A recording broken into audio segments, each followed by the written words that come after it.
বাংলাদেশের গভর্নমেন্টকে, ইন্টারিম গভর্নমেন্টকে এখন পর্যন্ত ওইভাবে কোনো স্টেপও নিতে দেখিনি। বরং এটা দেখেছি যে সোশ্যাল মিডিয়া থেকে হঠাৎ করে হাদি ভাই উধাও হয়ে যাচ্ছে। হ্যাঁ, হাদি ভাইয়ের যত অস্তিত্ব সেগুলোকে গায়েব করে দেওয়া হচ্ছে। আমরা এটা দেখেছি যে মিডিয়া থেকে আস্তে আস্তে হাদি ভাই সরে যাচ্ছে, হাদি ভাইয়ের ব্যাপারটা হচ্ছে মিডিয়াতে আর থাকছে না। আমরা এটা দেখেছি যে কিভাবে করে হচ্ছে নানা ইস্যুতে হাদি ভাইয়ের যে বিষয়টি এটা ধামাচাপা পড়ে যাচ্ছে।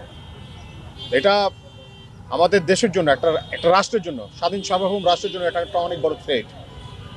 এটাকে বলে কোকা কোলা ডিপ্লোমেসি, যে আপনার যেইখানে ব্যথা সেখানে ব্যথাটা আপনি যাতে অনুভব না করেন সেই জন্য আপনার মাথায় একটা বাড়ি দিয়ে দেওয়া, যাতে করে হচ্ছে আপনার যে মূল জায়গায় সমস্যা সেটা আপনার কনসার্ন না থাকে, আপনার মাথা ব্যথা নিয়ে যাতে আপনি সারাদিন মাথা ডলতে থাকেন।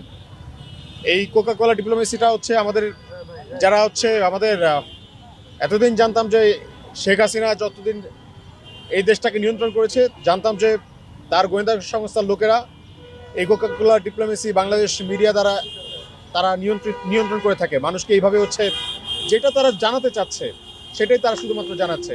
আপনাদের মনে আছে কিনা আমি জানি না, যখন রাসেল ভাইপারের আতঙ্ক সারা দেশব্যাপী, আপনারা সবাই শুনছেন রাসেল ভাইপার, খাইতে গেলে শোনা যায় রাসেল ভাইপার, উঠতে গেলে শোনা যায় রাসেল ভাইপার, ওয়াশরুমে গেলে রাসেল ভাইপার, সব জায়গায় রাসেল ভাইপার। কিন্তু রাসেল ভাইপার আসলে থাকে যেখানে, সেইখানে আমাদের কোনো কনসার্ন ছিল না। তো পরিশেষে দেখা যায় কি, দিন শেষে দেখা যায় যে ওই রাসেল ভাইপারের আয়োজনের মধ্যে দিয়ে বা এত সংবাদের মধ্যে দিয়ে বাংলাদেশের মাঝখান থেকে একটা ট্রানজিট হয়ে গেছে, এটা আমরা চুক্তি হয়ে গেছে, এটা আমরা সবার পরে শুনেছি। সো ইন্ডিয়া যে এই গেমগুলো খেলেছে, আগেও খেলেছে, এখনও খেলছে, এটা স্পষ্টই তার প্রমাণ যে হাদি ভাই মিডিয়া থেকে উধাও হয়ে যাচ্ছে। মিডিয়াতে এখন আর হাদি ভাইয়ের কথা শোনা যাচ্ছে না। আপনারা শুনতে পাচ্ছেন কিনা আমি জানি না, আমি পাচ্ছি না। তো আমরা অতি দ্রুত, আজকে অলমোস্ট 23 দিন হাদি ভাই হত্যার বিচারহীনতার, এই 23 দিন এখন পর্যন্ত আমরা বিচার পাচ্ছি না। আমরা তো বলতে পারেন যে এখন বাংলাদেশের জনগণ কিন্তু আস্তে আস্তে ধীরে ধীরে ফুঁসে উঠছে। যেই ফুঁসে ওঠার কারণে কিন্তু হচ্ছে আপনার জুলাই গণ অভ্যুত্থানটা আপনারা দেখেছেন, ছাত্র জনতার যে জুলাই বিপ্লব সেটা আপনারা দেখেছেন, রাজপথে মানুষকে নামতে দেখেছেন। সো ইন্টারিমের কপালে এরকম দিন না আসুক, আমরা এটাই চাই তারা যেন অতি দ্রুত এই বিচারের ব্যবস্থা করে। সেই জন্য আমরা হচ্ছে তাদেরকে জোরদার দাবি জানাই।